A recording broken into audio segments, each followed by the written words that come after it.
찬송가 263장 찬송합니다.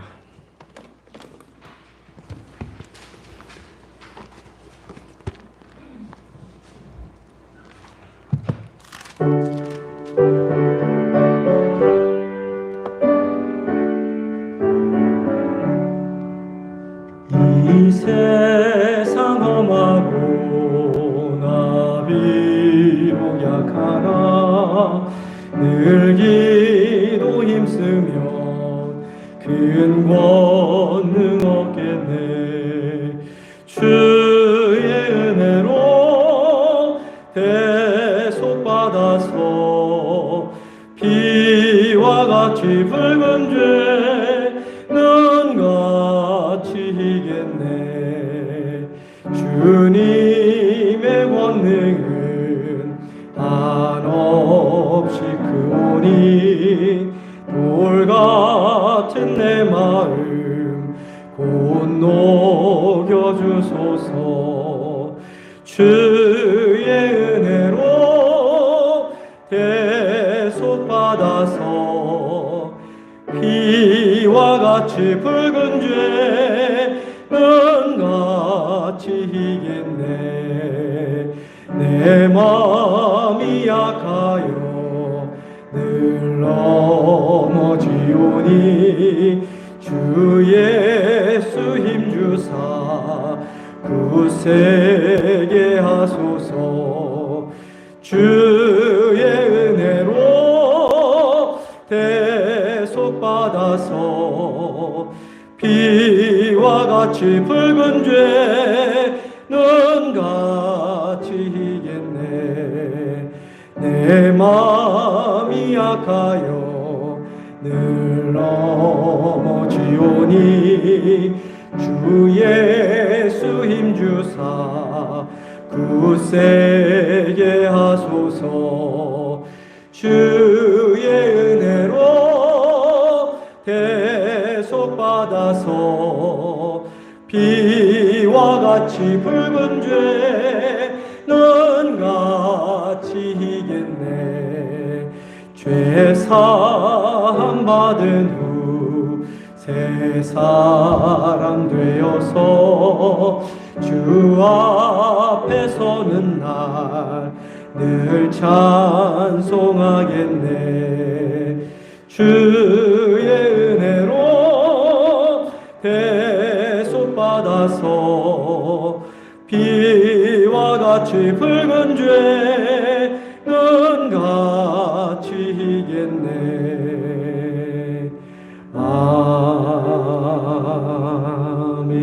아멘. 찬송가 413장입니다.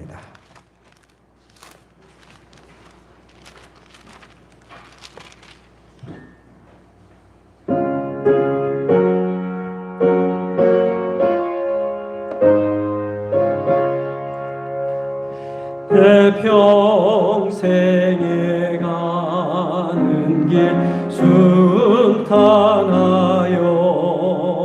늘 잔잔한 강 같든지 금풍 바로 무섭고 어렵든지 나의 영혼은 늘 편하다. 내 영혼 평안해. 내 영혼 평안해. 저 마귀는 우리를 삼키려고 입 벌리고 달려와도 주 예수는 우리의 대장되니 끝내 싸워서 이기리라. 내 영혼 평안해.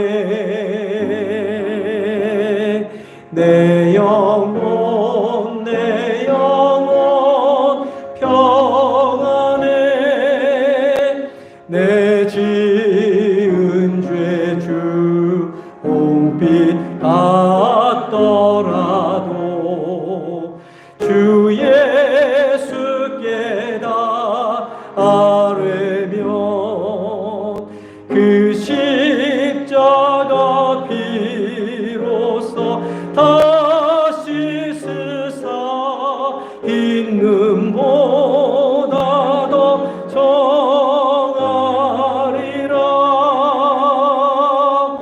내 영혼 평안해. 내 영혼 평안해. 저 공중에 구름이 일어나며 큰 나팔이 울릴 때에 주 오셔서 세상을 심판해도 나의 영혼은 겁없으리.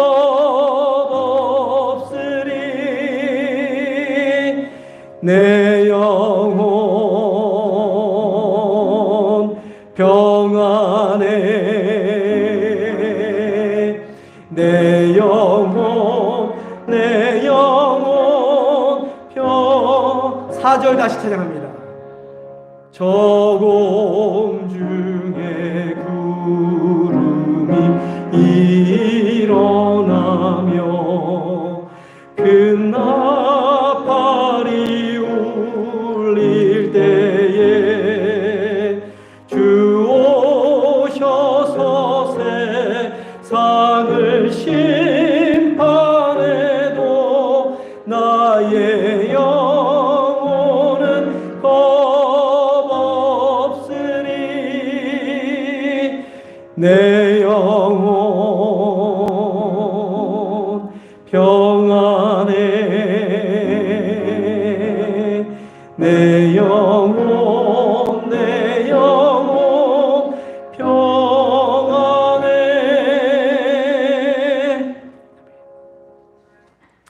다 함께 자리에서 일어나셔서 조용한 기도드림으로 주일 예배 하나님께 올려드립니다.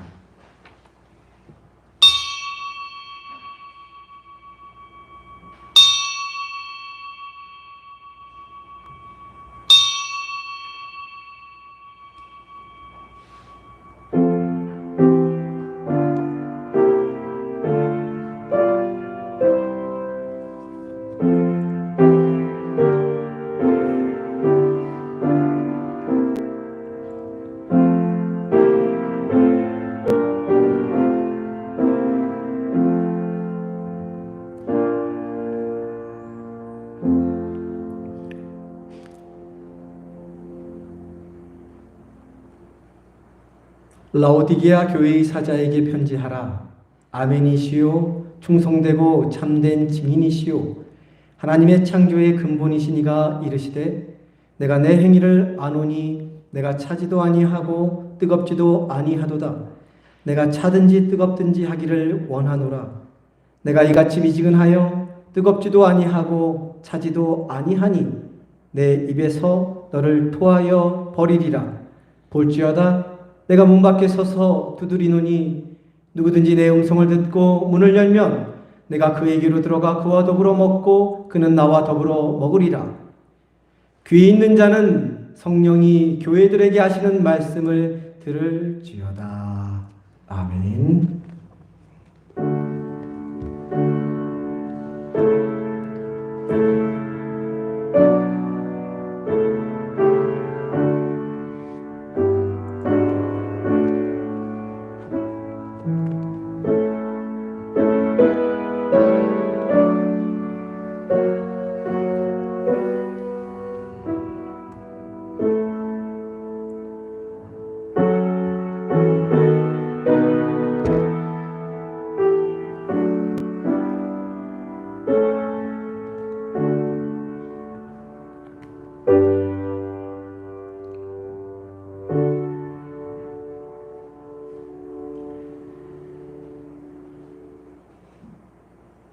경배와 찬양 예수 우리 왕이여 찬양합니다.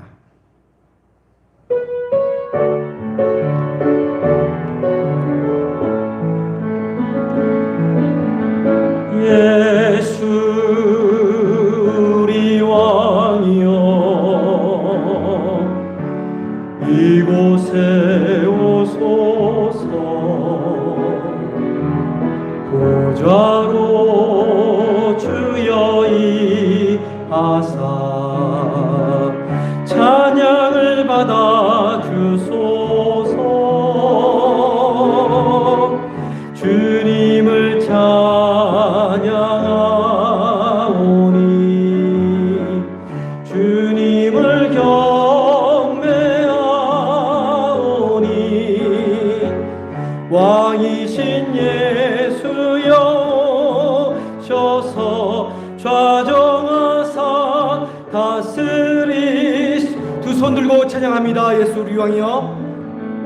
예수 우리 왕이여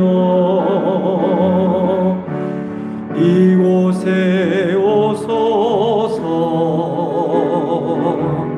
보좌로 주여 임하사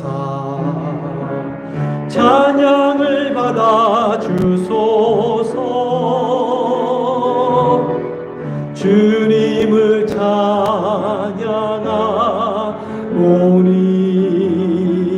주님을 경배하오니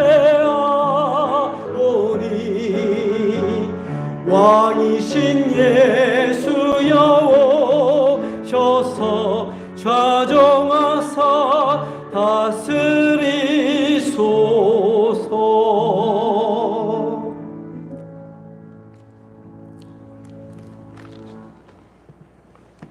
교동 36번 시편 90편에 있는 말씀 교독해서 봅니다.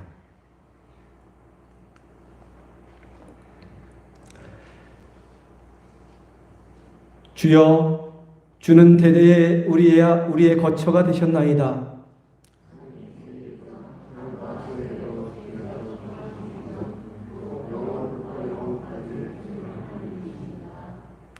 주께서 사람을 티끌로 돌아가게 하시고 말씀하시기를 너희 인생들은 돌아가라 하셨사오니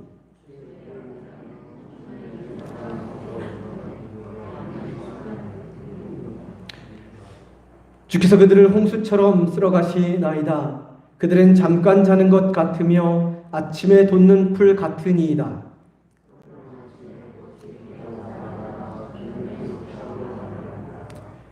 우리는 주의 노에 소멸되며 주의 분내심에 놀라나이다.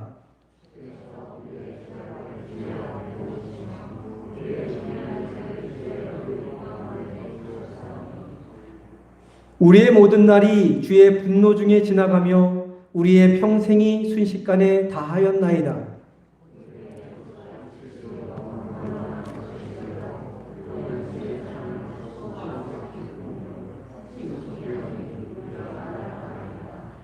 누가 주의 노여움의 능력을 알며 누가 주의 진노의 두려움을 알리이까?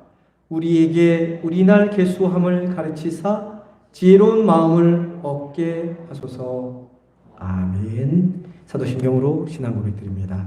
전능하사 천지를 만드신 하나님 아버지를 내가 믿사오며 그 외아들 우리 주 예수 그리스도를 믿사오니 이는 성령으로 잉태하사 동정녀 마리아에게 나시고 본디오 빌라도에게 고난을 받으사 십자가에 못 박혀 죽으시고 장사한 지 사흘 만에 죽은 자 가운데서 다시 살아나셨으며 하늘에 오르사 전능하신 하나님 우편에 앉아 계시다가 저리로서 산자와 죽은 자를 심판하러 오시리라. 성령을 믿사오며 거룩한 공예와 성도가 서로 교통하는 것과 죄를 사하여 주시는 것과 몸비다시 사는 것과 영원히 사는 것을 믿사옵나이다. 아멘.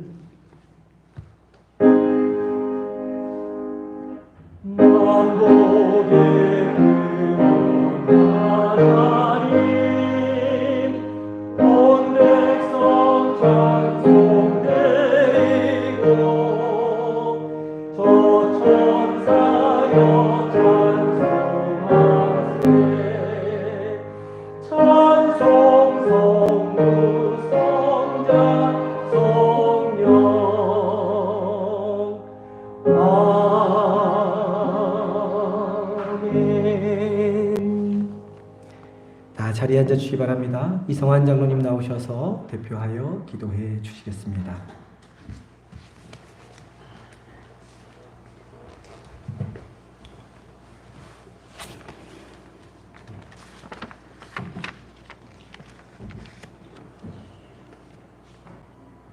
우주 만물을 창조하시고 언제나 변함없이 주님의 사랑을 온전히 저희들에게 베풀어 주시는 사랑의 하나님 아버지, 오늘 거룩하고 복된 주님의 날을 맞이하여 모든 성도들이 온 몸과 마음을 다하여 주님을 찬양하고 경배 드리고자 하오니 드려지는 예배를 거룩하게 받아주시고 은혜 주시기를 간절히 이 시간 원합니다.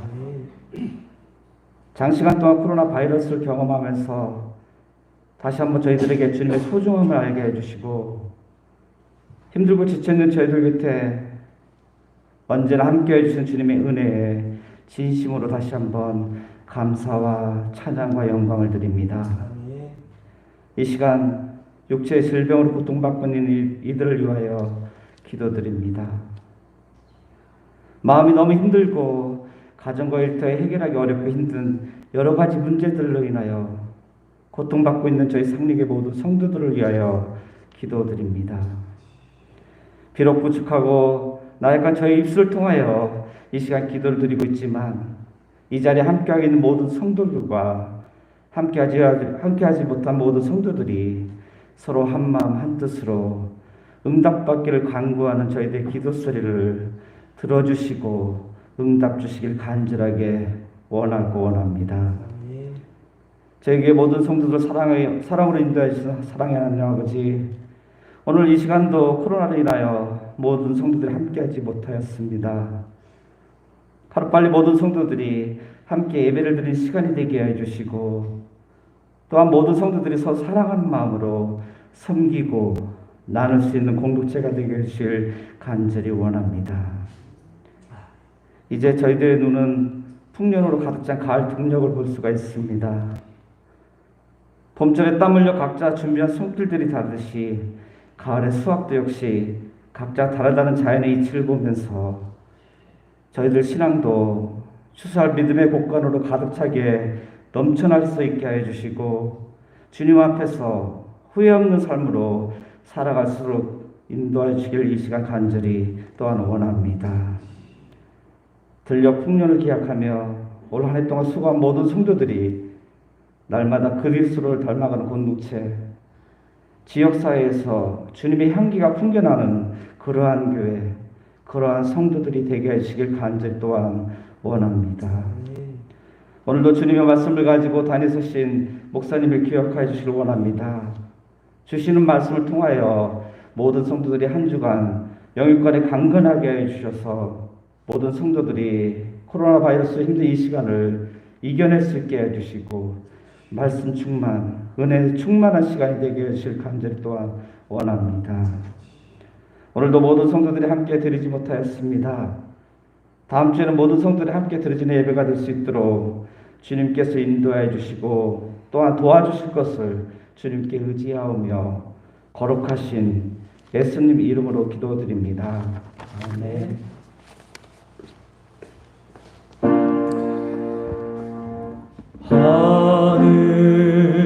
하늘에 계신 아버지 이름 거룩하사 주님 나라 임하시고 뜻이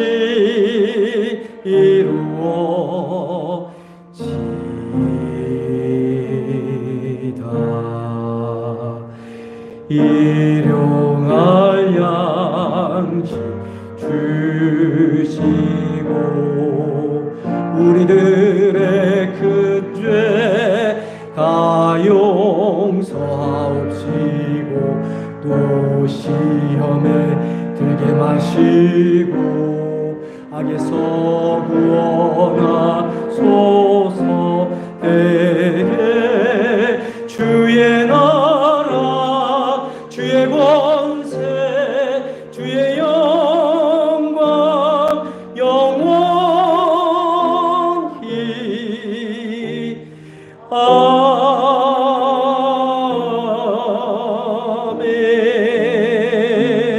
아멘. 이 시간 준비한 힘을 하나님께 봉헌 올리겠습니다.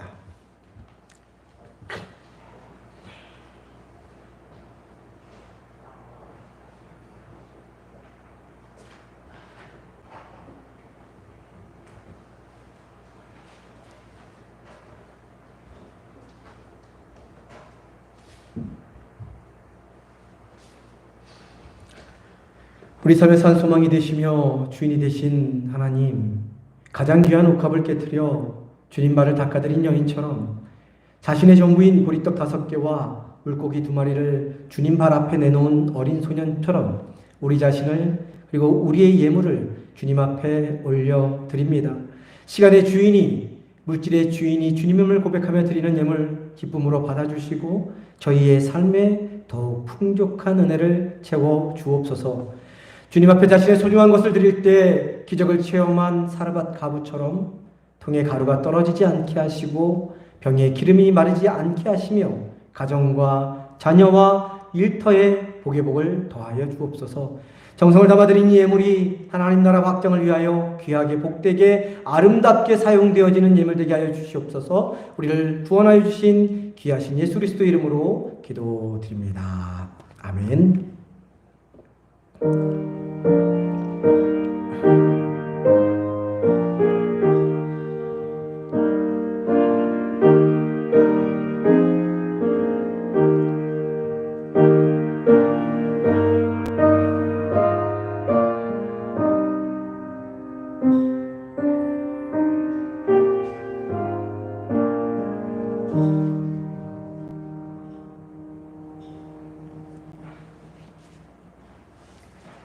네, 복된 주일 주님의 성전에 나오신 성도님들을 환영하고 축복합니다. 옆에 계신 분들과 앞뒤에 계신 분들과 인사합니다. 사랑합니다.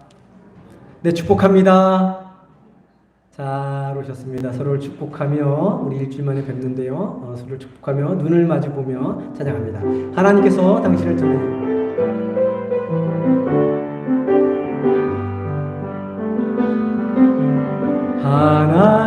하나님께서 당신을 통해 메마른 땅에 샘물나게 하시기를 가난한 영혼 목마른 영혼 당신을 통해 주 사랑 알기 원하네.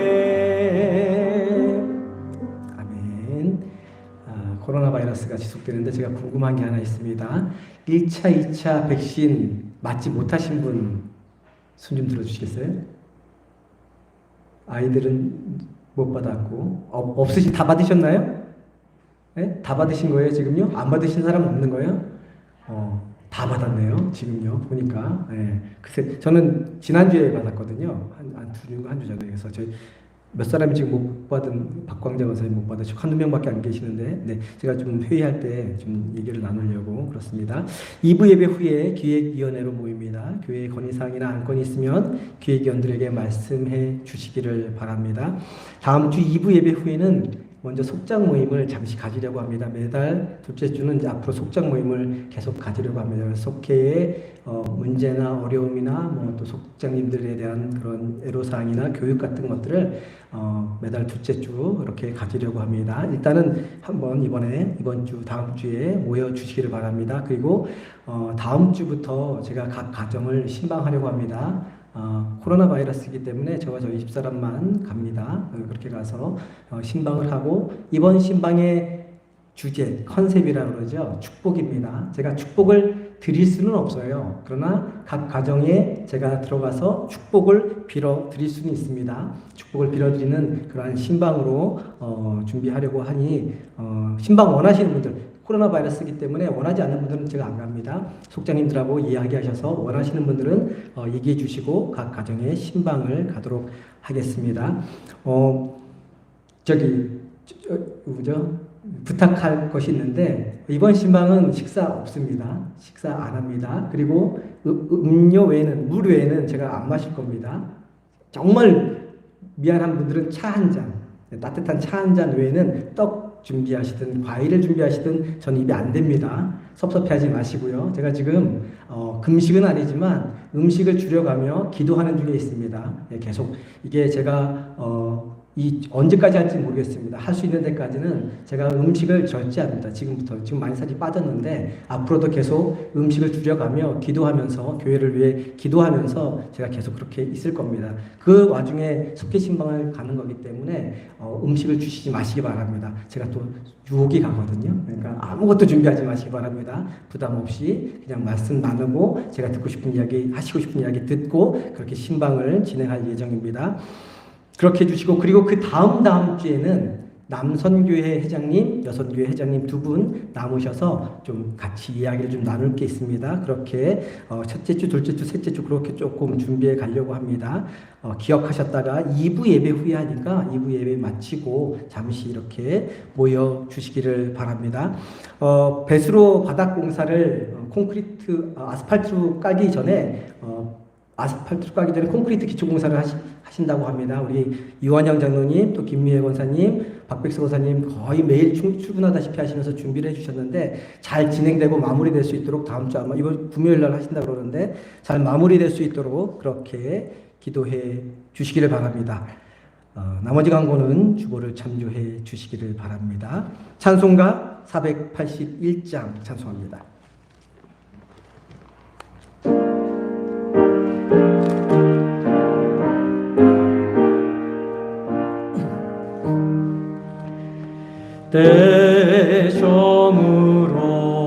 대점으로서 날이 어두니 구주여 나와 함께 하소서. 내 친구 나를 위로 못할 때 날 돕는 주여 함께 하소서.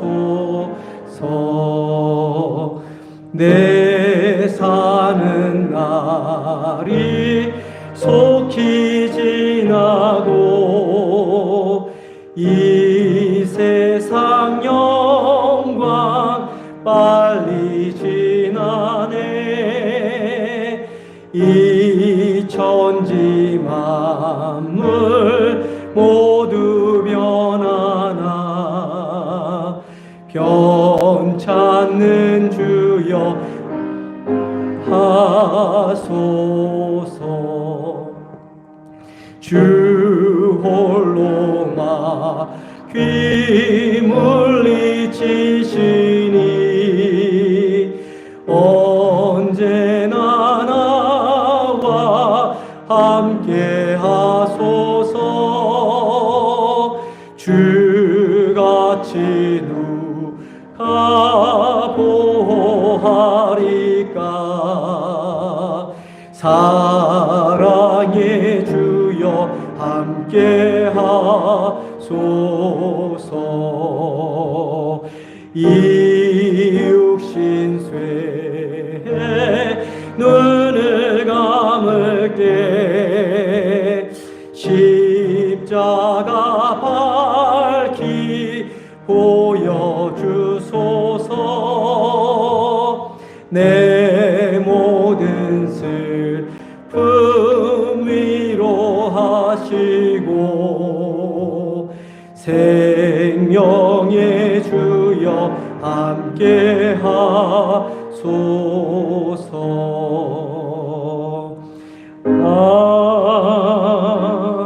아멘. 오늘 우리에게 주시는 하나님의 말씀은 창세기 19장 1절부터 26절까지 말씀입니다.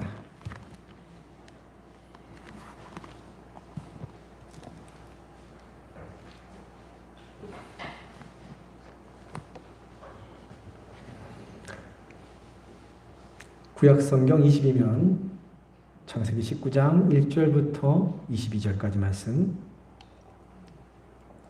저와 함께 교독해서 봅니다. 제가 먼저 봅니다. 저녁 때에 그 두 천사가 소돔에 이르니 마침 롯이 소돔 성문에 앉아 있다가 그들을 보고 일어나 영접하고 땅에 엎드려 절하며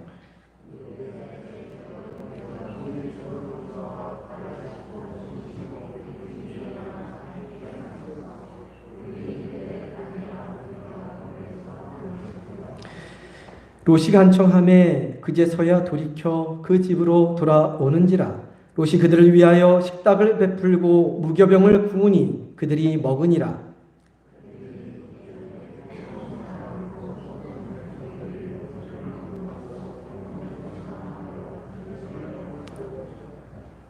롯을 부르고 그에게 이르되 오늘 밤에 내게 온 사람들이 어디 있느냐 이끌어내라. 우리가 그들을 상관하리라.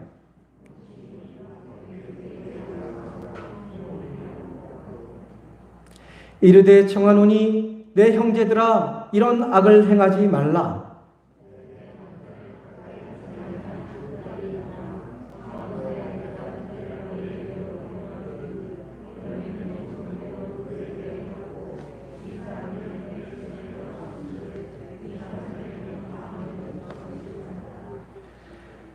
그들이 이르되 너는 물러나라. 또 이르되 이자가 들어와서 거류하면서 우리의 법관이 되려 하는도다.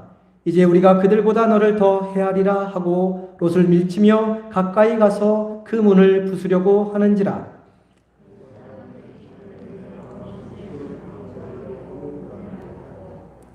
문 밖의 무리를 대소를 막론하고 그 눈을 어둡게 하니 그들이 문을 찾느라고 헤매었더라.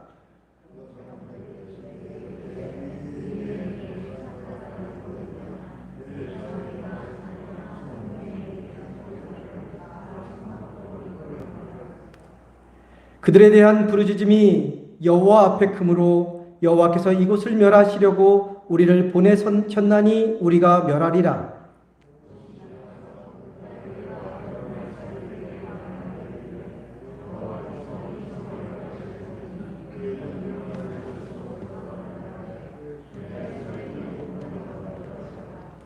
동틀 때에 천사가 롯을 재촉하여 이르되 일어나 여기 있는 내 아내와 두 딸을 이끌어내라. 이 성의 죄악 중에 함께 멸망할까 하노라.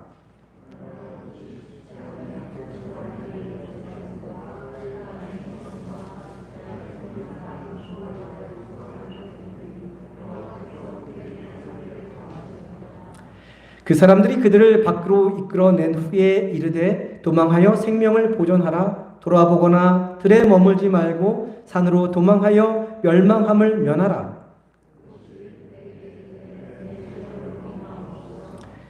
주의 종이 주께 은혜를 입었고 주께서 큰 인자를 내게 베푸사 내 생명을 구원하시오나 내가 도망하여 산에까지 갈 수 없나이다. 두렵건대 재앙을 만나 죽을까 하나이다.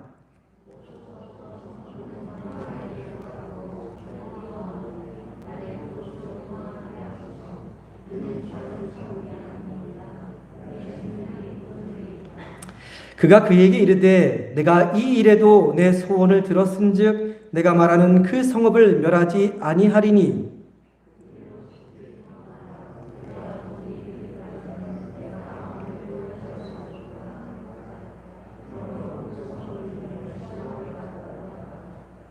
롯이 소알에 들어갈 때에 해가 돋았더라.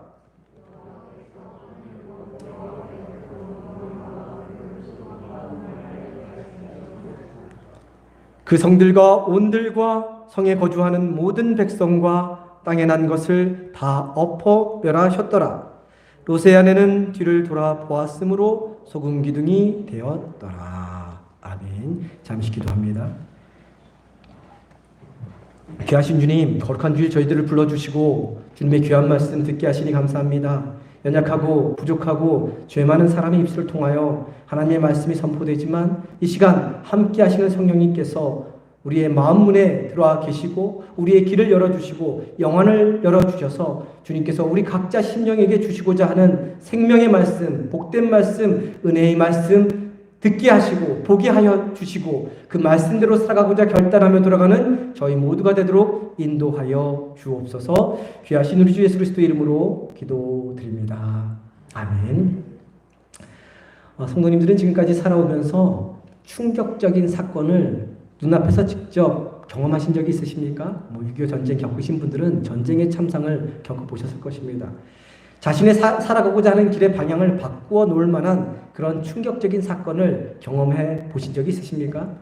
말씀을 준비하면서 저는 제 기억 속에 두 가지 사건, 굉장히 충격적인 사건이 떠올랐는데 그 중에 하나는 예전에도 한번 말씀드린 적이 있습니다. 제가 신학교 졸업을 앞둔 시점에서 있었던 일이죠. 졸업을 앞두고 제가 앞날이 보이지 않았습니다. 정말 신학교를 다니는 동안 미친 듯이 쉬지 않고 공부를 했습니다. 사법고시를 준비하는 고시생보다 더 치열하게 쉬는 날 없이 이른 아침부터 밤늦게까지 공부를 했지만 앞날이 보이지 않았습니다. 불투명하고 우울한 미래가 나를 사로잡았습니다. 그래서 내가 계속 이 길을, 하나님의 길을 걸어가야 하는가? 아니면 멈추어 서야 하는가? 심각하게 고민하면서 하루하루를 보내고 있었습니다. 그러던 어느 날 제가 서울 연남동에 살지 않았습니까? 제가 섬기던 교회는 서울 중랑구에 있어서 205번이나 50번 버스를 타고 1시간 20분 그렇게 가야 됐습니다. 서울 중랑구에 있는 한샘교회를 가기 위해 이른 아침 모래내 고가다리 밑에서 버스를 기다리고 있었습니다. 어느 때와 다름없이 버스를 기다리고 있었는데 제 눈앞에서 우유 탱크 차와 자석 버스 차가 정면으로 제 눈앞에서 충돌하는 장면을 목격했습니다. 버스는 충돌한 후에 비껴져 나가서 그대로 전봇대를 들이받았고 우유 탱크 차는 운전석 차량이랑 우유 탱크랑 두동강이 나면서 운전석에 앉아있던 두 사람이 창문 밖으로 튕겨져 나와 피범벅이가 되어서 도로 위에 나뒹굴고 있었습니다. 그 순간 저는 그대로 얼어붙었습니다. 제가 뛰어가 도와줄 생각도 하지 못할 정도로 그렇게 얼어붙었습니다. 핸드폰도 없었던 시기라 구조대에 연락도 하지 못하고 그저 멍하니 그 충격적인 장면을 목격하고 있었습니다. 차량이 하나둘 멈추었더니 몇 사람이 달려가 도와주며 사고 현장은 그렇게 수습되어 갔습니다. 그때 받은 충격은 굉장히 생생합니다. 그 사건을 경험한 이후 제 생각이 완전히 뒤집어졌습니다. 아, 인생이란 저런 것이구나. 한 치 앞도 알 수 없는 것이 인생이구나. 내 삶에 갑자기 어떤 일이 일어날지 모르는데 당장 오늘 살다가 내일 죽을지도 모르는데 그게 인생인데 왜 먼 미래를 걱정하며 염려하는가라는 생각이 들었습니다. 그러면서 내린 결단이 있습니다. 지금 주어진 하루하루의 삶에 더욱더 충실히 살아가자는 것입니다. 나의 앞길은 내가 열어가는 것이 아니라 세상 사람들이 열어주는 것이 아니라 내 주변, 내 이웃, 내 가족, 친척이 열어주는 것이 아니라 하나님이 열어주시는 것이니 믿음으로 살아가자. 아무리 목회자로서의 앞날이 보이지 않고 제가 열심히 공부해서 학자도 되고 싶었지만 학자로서의 앞날이 보이지 않아도 당장 내일 죽을지도 모르는 것이 인생인데 아직 오지도 않은 미래를 걱정하지 말고 오늘 나에게 주어진 삶에 충실하자. 하루하루 성실히 하나님과 함께 이 길을 걸어가자 다짐하며 생각과 마음을 완전히 바꾸는 기회가 되었습니다. 목회자의 길을 걸어가야 하는 신학생도 불투명한 미래에 대한 고민을 많이 하며 살아갑니다. 믿음대로 살아가는 것이 아니라 적당히 세상과 타협하며 살고 싶어 합니다.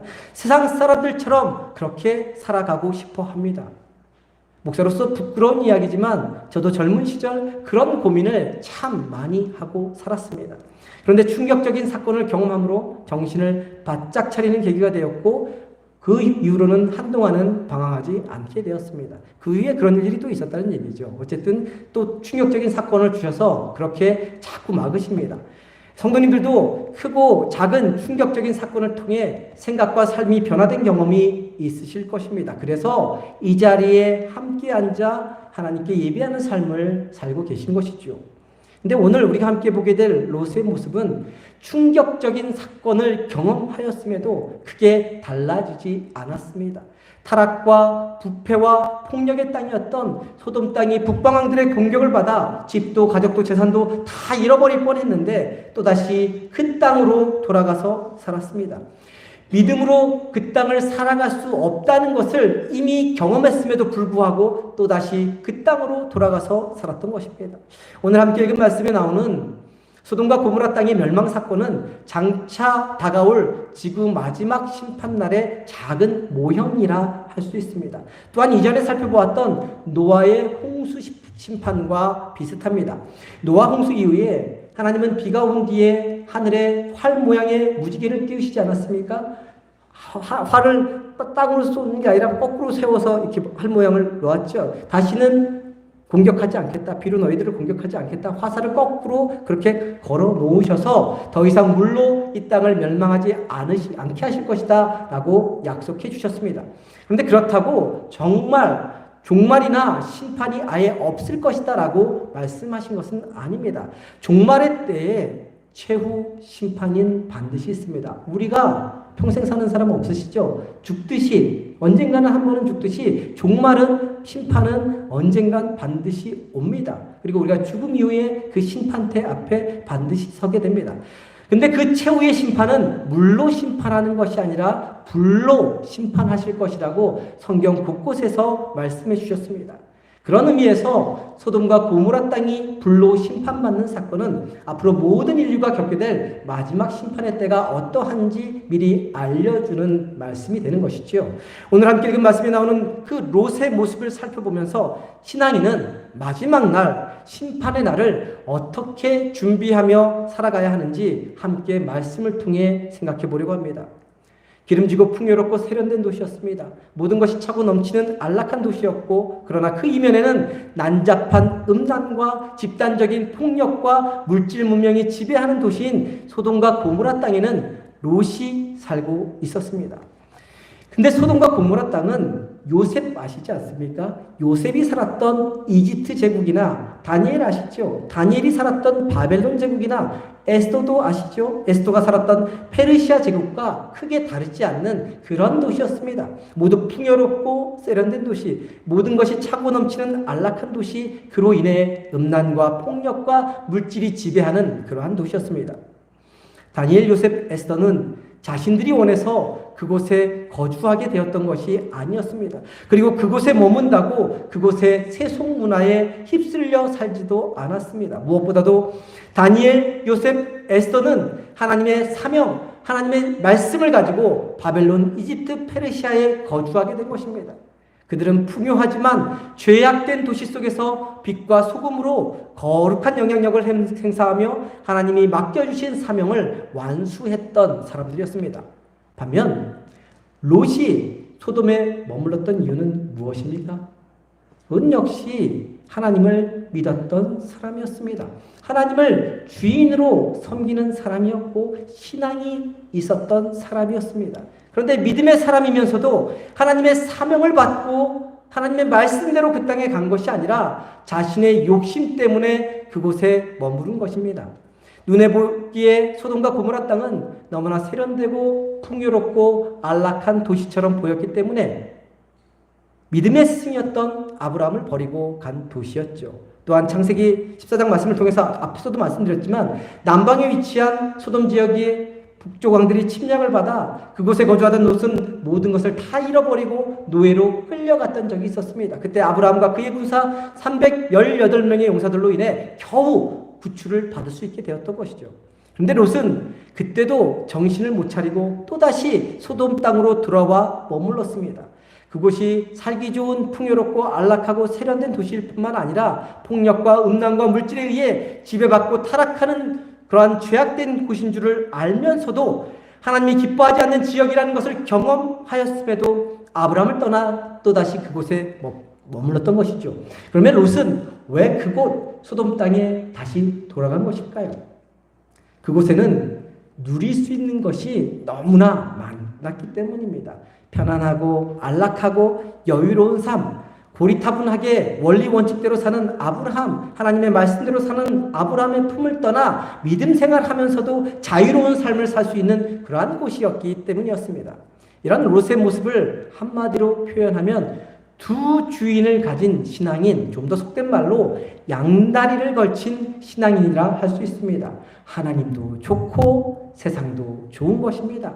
하나님도 좋고 돈도 좋은 것입니다. 하나님도 좋고 쾌락도 좋은 것이죠. 하나님도 좋고 탐욕도 좋은 것입니다. 하나님도 세상도 돈도 쾌락도 탐욕도 다 포기하지 못하는 것입니다. 좀 더 사실적으로 말하면 이래도 좋고 저래도 좋은 신앙인, 자기 편한 대로, 자기 마음대로, 자기 편리대로 사는 그러한 신앙인입니다. 두 주인을 가진 신앙인, 양다리를 거친 신앙인, 곧 세속적인 신앙인이라 할 수 있는데 이러한 신앙인의 삶이 평소에는 정말 좋아 보이는 것 같습니다. 세상에서 자유를 누리며 마음껏 신나게 사는 것 같아 보입니다. 안락하고 편안하게 누리며 지내는 것 같아 보입니다. 말씀대로 불편하게 어렵게 힘들게 안 되는 것 하려고 노력하면서 사는 것이 아니라 말씀을 내 마음에 맞게 편하게 맞추어 살 수 있어서 신앙인들이라면 다 유혹받기 쉬운 그러한 모습인 것입니다. 목사인 저도 정말로 유혹받기 쉬운 모습입니다. 저라고 왜 적당히 살고 싶지 않겠습니까? 저라고 왜 다 좋은 것이 좋은 거라고 대충 눈 감고 넘어가며 살고 싶지 않겠습니까? 왜 구태여 힘들게 살면서 어려운 공경에 처하면서 문제를 일으키면서 아닌 것은 아닌 것이라고 말하면서 사람들의 미움을 살 필요가 무엇이 있겠습니까? 왜 저라고 술에 술 탄 듯 물에 물 탄 듯 두리뭉실 그냥 대충 넘어가고 싶지 않겠습니까? 저도 그렇게 살고 싶은 마음이 정말 굴뚝 같습니다. 그런데 그렇게 살면 어떻게 될까요? 그렇게 대충 두리뭉실 이것도 저것도 다 좋다 좋은 게 좋은 거다 하며 분별 없이 두 주인을 섬기며 살게 되면 마지막 심판의 날에는 결국 추악한 악인들과 다를 바 없이 비참한 최후를 맞이하게 되는 것입니다. 신앙생활 한다는 이유로 믿지 않는 사람보다 조금 더 나을 수 있는 것처럼 보일지는 모르지만 양다리를 거치며 생활하면 추악하고 더러운 악인들과 똑같이 심판을 받게 되는 것입니다. 피할 수 없게 되는 것이죠. 롯의 아내가 왜 소금 기둥이 되는 심판을 받았습니까? 양다리를 걸쳤기 때문입니다. 하나님도 세상도 하나님도 물질도 하나님도 이 세상도 다 갖고 싶었기 때문입니다. 그래서 소돔 땅에 두고 온 수많은 것들이 미련이 남아 뒤돌아보다 심판을 받고 만 것입니다. 함께 읽은 17절 말씀에서 뒤돌아보거나 머물지 말고 산으로 도망하여 멸망함을 면하라고 분명하게 말씀해 주셨는데 말씀을 그대로 따를 수 없을 만큼 평소에 너무나 양다리를 걸치고 살아왔기 때문에 결국은 심판의 날에 뒤돌아보다가 소금 기둥이 되는 심판을 받고 말았던 것입니다. 하나님 앞에서는 예와 아니오가 분명해야 합니다. 요셉, 다니엘, 에스더처럼 세속적이고 화려하고 타락한 세상 한복판에서도 분명한 신앙의 기준을 가지고 살아야 합니다. 술에 술 탄 듯 물에 물 탄 듯 살면 이래도 좋고 저래도 좋고 다 좋게 여기고 살면 잘 사는 것 같고 꽤 괜찮은 삶 같아 보이지만 결국에는 패망하게 되고 마는 것입니다. 하나님 앞에서 예와 아니오를 분명히 하는 저와 성도님 되기를 소망합니다. 하나님 한 분에게만 우리가 다리를 양쪽으로 벌리면 어떻게 됩니까? 이쪽으로 가고 이쪽으로 가다 보면 찢어지지 않습니까? 그게 양다리의 모습인데 하나님 한 분에게만 우리의 두 다리를 확실히 뻗는 저와 성도님 되기를 소망합니다. 그래서 요셉, 다니엘, 에스더가 타락한 세상 한가운데서 누린 형통한 삶, 축복된 삶을 누리며 사는 저와 성도님 되기를 간절히 소망합니다. 그러면 이 롯의 아내는 왜 양다리를 거치는 삶을 살게 된 것인가요? 그것은 바로 그의 남편 롯이 양다리를 거치는 삶을 살았기 때문입니다. 부부는 서로 닮는다고 만일 롯이 양다리 걸치는 신앙인이 아니라 요셉, 다니엘, 에스더처럼 온전한 신앙인 하나님 한 분만을 섬기는 신앙인이었다면 적어도 아브라함 곁에서 떠나지 않고 아브라함 곁에서 아브라함과 함께 살기만 했었더라면 롯의 아내는 소금 기둥이 되지 않았을 것입니다. 롯의 사이들이 심판을 농담으로 여기지 않았을 것입니다. 롯의 딸들이 아버지를 술 먹여 자식을 낳는 페류나 같은 행동을 하지는 않았을 것입니다. 그래서 한 집안의 가장이 정말 중요한 것입니다. 한 집안의 가장이 어떤 삶을 살아가느냐에 따라 그 가정은 패망하기도 하고 흥왕하기도 합니다. 교회도 마찬가지입니다. 교회 공동체도 마찬가지입니다. 목회자가 어떤 방향을 가지고 목회하느냐에 따라 그 교회는 세상의 회사처럼 변질되기도 하고 하나님의 뜻을 온전히 이루어드리는 구원의 방주가 되기도 합니다. 사랑하는 성도님들은 상립교회를 담임하고 있는 제가 어떤 방향으로 목회하기를 원하십니까? 적당히 타협하며 적당히 넘어가며 적당히 대충 눈 감아주며 좋은 것이 좋은 것이라고 늘 해왔던 것이라고 목회하며 성도님들에게 편안하게 안락하게 행복한 삶을 해드리는 것을 그런 걸 원하십니까? 아니면 성도님들 보시기에는 조금은 불편할 수 있고 딱딱할 수 있고 싫어하는 분도 계실 수 있지만 하나님 말씀을 중심으로 예와 아니오를 분명히 하며 목회하기를 원하십니까? 이 교회를 세상의 회사처럼 그렇게 제가 운영하기 원하십니까? 아니면 세상의 소금과 빛이 되는 교회, 구원의 방주가 되는 교회로 이끌어가기를 원하십니까? 성도님들이 저를 담임 목사로 세워주지 않으셨습니까? 제가 원해서 온 게 아니잖아요. 그죠? 성도님들이 불러서 온 거예요, 저는요. 그죠? 성도님들이 저를 담임 목사로 세워 놓으셨으니 결정은 성도님들이 하셔야 합니다. 사랑하는 성도님, 예와 아니오로 한번 크게 대답해 주시기 바랍니다. 크게 대답해 주시기 바랍니다. 제가 이 교회를 회사처럼 운영하기 원하십니까? 예? 아니요. 크게 대답해 주시기 바랍니다. 제가 이 교회를 회사처럼 운영하기 원하십니까? 그러면 구원의 방주로 이끌어가기를 원하십니까?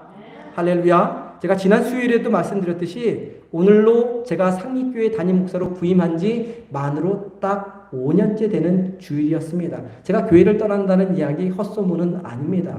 왜냐하면 제가 이 교회를 오면서 생각했던 시기가 만 5년이었기 때문에 그렇게 제 때를 제가 결정했습니다. 그런데 그것은 제 때였습니다. 하나님의 때는 지금이 아니라고 합니다. 그렇게 말씀하셔서 제가 다 내려놓고 포기하고 그렇게 합니다. 지금까지는 사실 제가 제대로 목회할 수가 없었습니다. 순전한 마음으로 믿음 생활하는 성도님들에게는 담임 목사로서 너무나 죄송할 뿐입니다. 용서를 구합니다. 앞으로 목회 시작합니다. 그렇게 아시고 기도해 주시고 힘을 실어 주시길 바랍니다. 지난 주간 여러분이 저에게 전화를 해주셨고 또 찾아와서 걱정하며 말씀을 해주시고 부탁해 주셨듯이 제가 담임 목사로 있는 한 상리교회는 이전처럼 되돌아가지는 않을 것입니다. 교회의 주인이 누구입니까? 누구입니까? 교회의 주인이 누구입니까? 대답을 해주십시오. 교회의 주인이 누구입니까? 누구요? 안 들려요. 누구요? 네, 하나님이십니다. 교회의 주인은 하나님이십니다. 그리고 또 하나, 저는 교회의 주인은 성도님들 전부라고 생각합니다. 한두 사람이 주인이 아니라 성도님들 전체가 교회의 주인입니다. 그래서 한두 사람이 주인 노릇하며 이 교회를 끌어가는 것은 앞으로 절대로 제가 담임 목사로 있는 한 없을 겁니다. 다 제가 사역들을 분배할 것이고 나눌 것이고 성도님들이 교회 안에서 정말로 몸된 교회를 세워가는 기능을 할 수 있도록 제가 모든 역할들을 다 나누어 드릴 것입니다. 여러분들이 주인이시기 때문에 여러분들 안에 하나님이 계시기 때문에 하나님의 교회가 되도록 목회해 갈 것입니다. 만일 저의 목회 방향이 66년 동안 신방리를 지켜온 이 상립교회를 위한 것이라면 그리고 이 자리에 앉아 계신 성도님 모든 분들을 위한 것이라면 그리고 조금 전에 예라고 크게 대답해 주신 분들이라면 제가 중심을 잡고 제가 흔들리지 않고 중심을 잡고 목회할 수 있도록 더욱 강력하게 기도해 주시고 힘을 모아 주시기를 바랍니다. 할렐루야. 할렐루야. 감사합니다. 이제 말씀을 조금 더 구체적으로 살펴보면서 두 주인을 가진 롯, 양다리를 걸친 롯의 비참한 최후가 어떤 모습인지 차례로 살펴보려고 합니다. 우리 1절부터 13절까지 말씀을 보면 소돔 땅에 도착한 하나님의 천사들이 폭력과 음란과 부패로 가득한 도시를 목격하고 멸망시킬 것을 결정한 후에 롯에게 그 사실을 알려줍니다. 이 소식을 들은 롯은 가장 먼저 자신의 딸들과 결혼할 사이들에게 이 사실을 알려줍니다. 우리 14절 말씀인데요. 14절 말씀 PPT를 통해서 한 목소리로 봅니다. 함께 봅니다. 롯이 나가서 그 딸들과 결혼할 사이들에게 말하여 이르기를 여호와께서 이 성을 멸하실 터이니 너희는 일어나 이곳에서 떠나라 하되 그의 사이들은 농담으로 여겼더라. 마지막 부분을 보면 결혼할 사이들이 롯이 말하는 하나님의 말씀 곧 그들이 살고 있는 이 성 소돔성을 하나님이 멸망시킬 것이다. 불심판을 하실 것이다 라는 그 롯의 말을 듣고 그 말을 무엇으로 여겼다고 말씀하고 있죠? 말씀 보세요. 뭐라고 되어 있죠? 그의 사이들은 농담으로 여겼다라고 말씀하고 있습니다. 사이들은 아마도 피식 웃었을 겁니다. 장인어른이 말도 안 되는 소리를 한다고 생각했을 것입니다. 너무나 진지하고 중요한 말, 생명을 담보하는 말, 하나님의 심판을 피할 수 있는 말을 하는데도 사이들이 농담으로 여겼다는 것은 롯이 평소에 사이들에게 전혀 영적인 영향력을 주지 못했다는 것을 알 수 있습니다. 조금 도움을 줄 수 있었겠죠. 편리하게 살 수 있게끔 도와줄 수 있었겠지만 영적인 영향력은 하나도 주지 못했다는 것입니다. 평소에 장인으로부터 신앙적인 모범을 보지 못하고 신앙적인 도전도 받지 못했기 때문에 또한 소돔 땅에 어울려 사는 자신들과 별다를 바 없이 생활하는 모습을 보았기 때문에 괜한 소리, 장난치는 소리로 들었을 것입니다.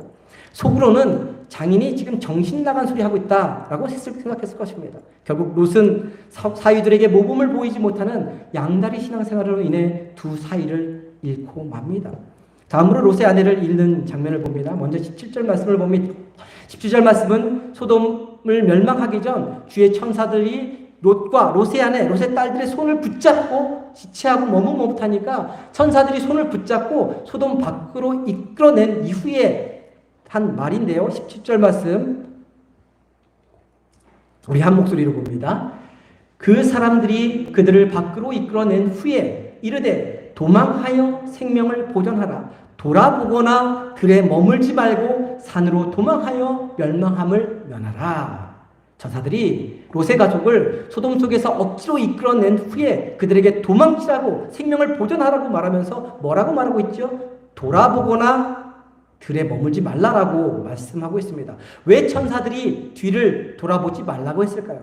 그 이유는 먼저 하나님의 거룩한 심판을 호기심에 찬 그러한 육신의 눈으로 바라보지 말라는 것입니다. 그리고 소돔에 두고 온 죄물과 쾌락과 그 모든 것들에 미련을 갖지 말라는 것입니다.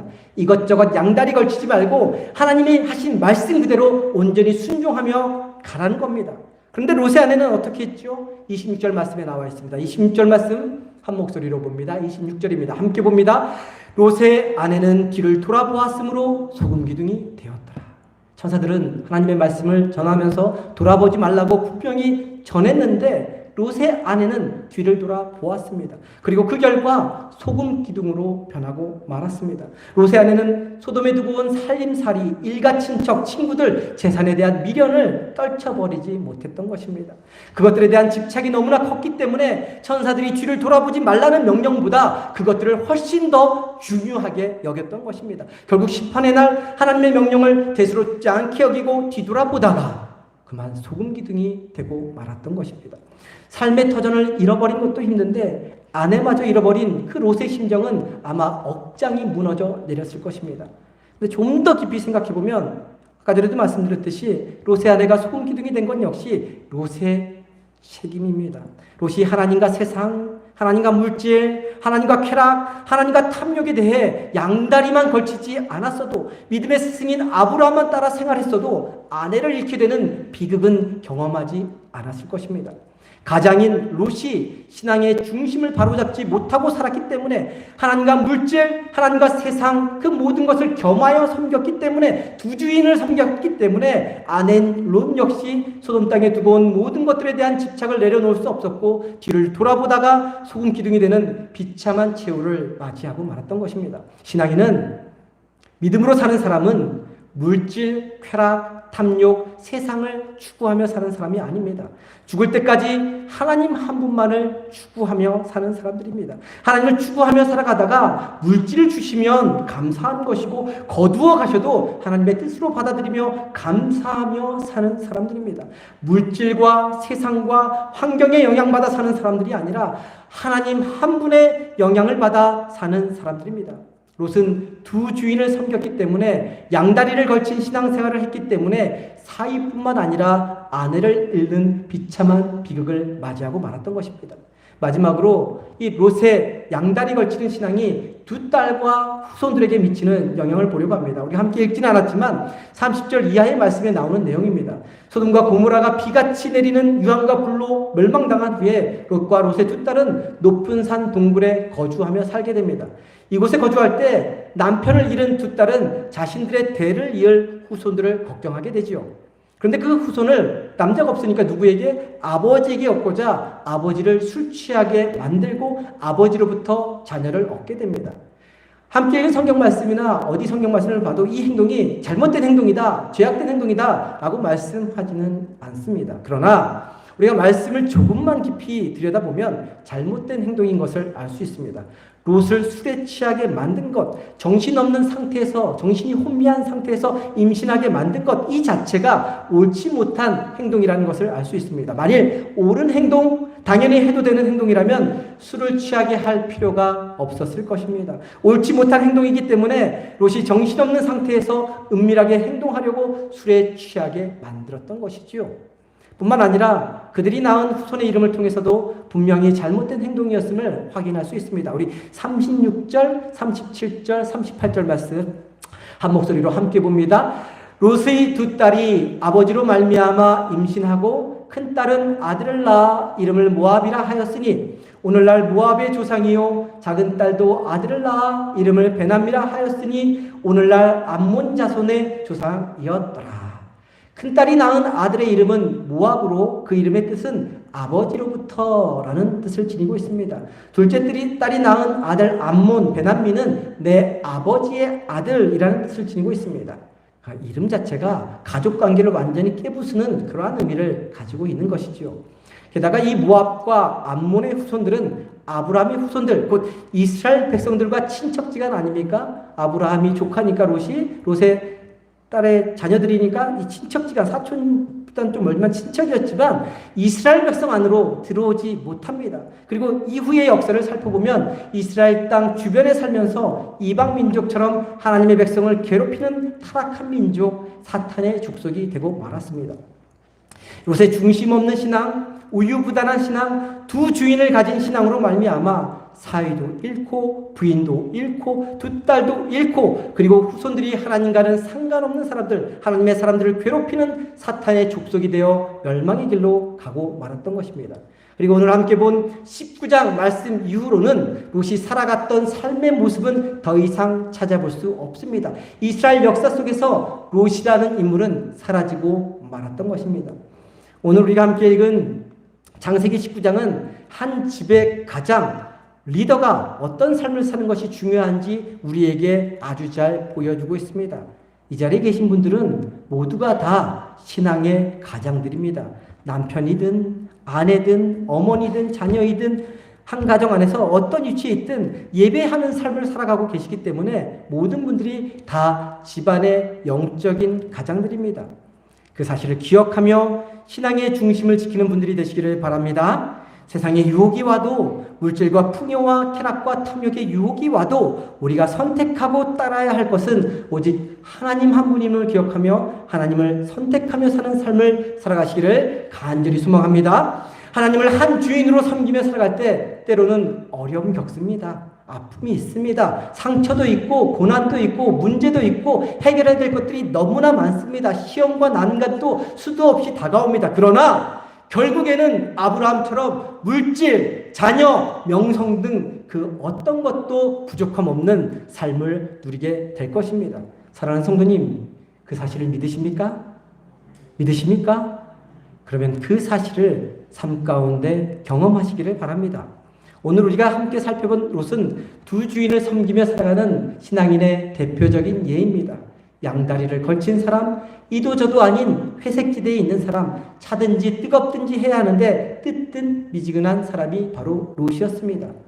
때로는 양다리 걸치며 살아가는 것, 회색지대에서 살아가는 것, 뜨뜻 미지근해서 이 편도 저 편도 안 되는 것이 이 땅을 살아가는데 굉장히 지혜롭고 현명한 삶이 될 수 있습니다. 손해보지 않고 피해보지 않는 삶이 될 수 있습니다. 상황에 따라서 이쪽도 붙을 수 있고 저쪽도 선택할 수 있는 안전지대가 될 수 있습니다. 그래서 세상을 살아가는 데는 정말 필요하고 정말 현명한 처세술 중에 하나입니다. 그러나 신앙생활을 이 세상의 처세술로 살아가면, 그래서 두 주인을 가진 자로 살아가면 결국은 롯과 롯의 일가족처럼 패가망신 당하고 맙니다. 결국은 하나님의 심판마저 농담으로 여기고 말씀대로 움직여야 하는 상황에서 우물쭈물 지체하고 뒤돌아보고 해서는 안 되는 부끄러운 짓을 함으로 역사 속에서 악역을 감당하다 비참하게 사라지고 마는 것입니다. 신앙생활은 분명해야 합니다. 이쪽 아니면 저쪽을 반드시 결정해야 합니다. 제가 새벽기도 시간에 우리가 신명기 말씀을 계속해서 보고 있는데 신명기 말씀 자체가 반복해서 주시는 말씀입니다. 계속해서 반복해서 주시는 말씀, 신명기 말씀 그 단어 자체가 반복하는 말씀이라는 뜻입니다. 그 말씀에서 반복해서 하는 말씀이 있습니다. 하나님의 말씀에 순종하면 축복을, 하나님의 말씀에 불순종하면 심판을 주신다는 그 말씀입니다. 아주 분명하고 아주 정확하게 반복적으로 말씀하고 있습니다. 애누리가 없습니다. 순종하다 불순종하다 이게 없습니다. 하나님은 우리에게 선택의 자유를 주셨습니다. 이 자유를 어떻게 사용하고 선택하느냐에 따라서 우리는 하나님이 우리 삶에 확정해 놓으신 풍성한 차고 넘치는 흘러 넘치는 복을 받아 누리며 살 수도 있고 하나님의 복과 무관한 삶, 곧 피폐하고 황폐한 삶을 살 수도 있는 것입니다. 사랑하는 성도님, 우리 앞에 놓여 있는 두 갈래 길에서 정말 잘 선택하시기를 바랍니다. 하나님의 말씀을 그저 지나가는 농담, 다른 사람 이야기로 받아들이지 마시기 바랍니다. 하나님의 명령 앞에 우물쭈물하지 마시기 바랍니다. 하나님의 말씀을 거역하며 뒤돌아보지 마시기 바랍니다. 죄악 가운데 거하고 있다 하더라도 하나님이 말씀하시면 하나님의 뜻대로 살아갈 것을 선택하며 살아가시기를 간절히 소망합니다. 그래서 롯의 가문처럼 몰락하는 가문이 아니라 아브라함의 가문처럼 자자손손 축복을 흘러보내는 복된 가문이 되시기를 주님의 이름으로 간절히 축원합니다. 기도합니다. 사랑과 은혜의 하나님, 오늘 함께 나눈 말씀을 통해 두 주인을 섬기며 살아가는 롯의 비참한 최후를 보았습니다. 저희도 신앙 안에서 살아가는데 롯과 롯의 가정처럼 비참한 최후를 맞이하지 않도록 무엇인가 선택해야 할 때 하나님의 뜻, 하나님의 마음, 하나님의 생각, 하나님의 방향을 선택하는 삶을 살아가도록 인도하여 주옵소서. 유혹이 오고 욕심이 나도 주님이 허락한 것만, 주님이 말씀한 것만 선택하며 살게 하여 주옵소서. 뒤를 돌아보고 싶어도 주님이 뒤돌아보지 말라고 하시면 앞만 보고 나아갈 수 있는 믿음을 주옵소서. 마지막 심판의 날이 언제 올지 모르지만 그날에 우유부단하거나 지체하거나 뒤돌아보지 않도록 지금부터 주님과 동행하며 주님의 길을 한 걸음 한 걸음 걸어가는 저희 모두가 되게 하여 주옵소서. 그래서 나와 내 가정과 내 후손이 주님의 기쁨이 되게 하시고 죽음 가운데 있는 세상에 선한 영향력, 거룩한 영향력을 나타내며 천국을 이루어가게 하여 주옵소서. 귀하신 우리 주 예수 그리스도의 이름으로 기도드립니다. 아멘.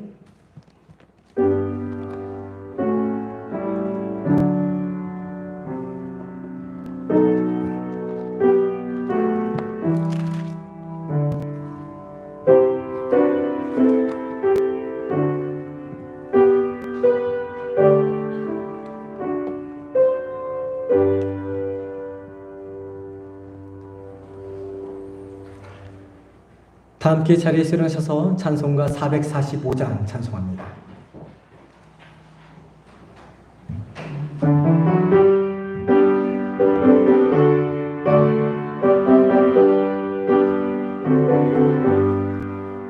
대산을 넘어 험곡에 가도 빛 가운데로 걸어가면 주께서 항상 지키시기로 약속한 말씀 변치 않네.